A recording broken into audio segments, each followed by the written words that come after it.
আসসালামু আলাইকুম প্রিয় দর্শক, আপনারা যে যেখান থেকে আমার এই ভিডিওটি দেখতে পারতেছেন, আমি সবাইকে জানাই আন্তরিক শুভেচ্ছা এবং অভিনন্দন।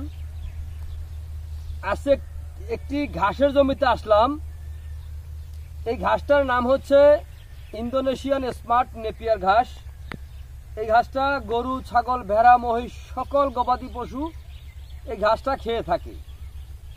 এই ঘাসটায় পাতা অনেক বেশি, এই ঘাসটা নরম, এই ঘাসটা রসালো স্বাদযুক্ত ঘাস। দেখেন, ইন্দোনেশিয়ান স্মার্ট নেপিয়ার ঘাসে প্রচুর পরিমাণে পাতা হয়ে থাকে। এই ঘাসের কোনো বিচি হয় না, এই ঘাসের কিন্তু কাটিং হয়ে থাকে। কাটিংগুলি খুবই কাছাকাছি হয়ে থাকে। এই ঘাস গরু ছাগলকে খাওয়াতে কোনো প্রকার মেশিনের প্রয়োজন হয় না। এই ঘাস গরু, ছাগল, ভেড়া, মহিষ সকল গবাদি পশু এই ঘাসটা খেয়ে থাকে।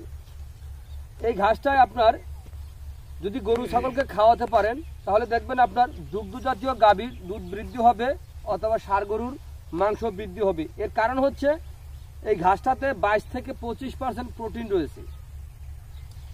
দেখেন, ইন্দোনেশিয়ান স্মার্ট নেপিয়ার ঘাস যে কোনো মৌসুমে আপনি রোপণ করতে পারেন অথবা যে কোনো মাটিতে আপনি রোপণ করতে পারেন।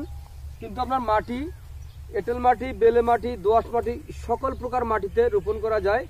কিন্তু যে সকল জমিতে আপনার জোয়ারের পানি অথবা বৃষ্টির পানি বর্ষার সময় আপনার হয়েছে অথবা 2-4 দিন রয়েছে অথবা 5 দিন রয়েছে অথবা আসছে আবার চলে গেছে, এরকম জমিতে আপনারা এই ঘাসটা রোপণ করতে পারেন। তো এই ঘাসটার যদি রোপণ করতে চান, তাহলে এই ঘাসের কাটিংয়ের প্রয়োজন। যদি কাটিং সংগ্রহ করতে চান, তাহলে আমার স্ক্রিনে দেওয়া নাম্বারে যোগাযোগ করবেন।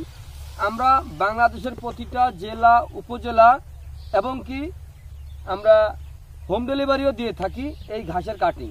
চাইলে আপনি ঘরে বসে ওই ঘাসের কাটিং সংগ্রহ করতে পারেন।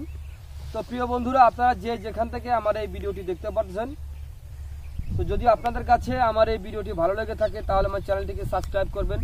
পরবর্তী ভিডিওগুলো দেখার আমন্ত্রণ রইল। তো সকলে ভালো থাকবেন। আল্লাহ হাফিজ।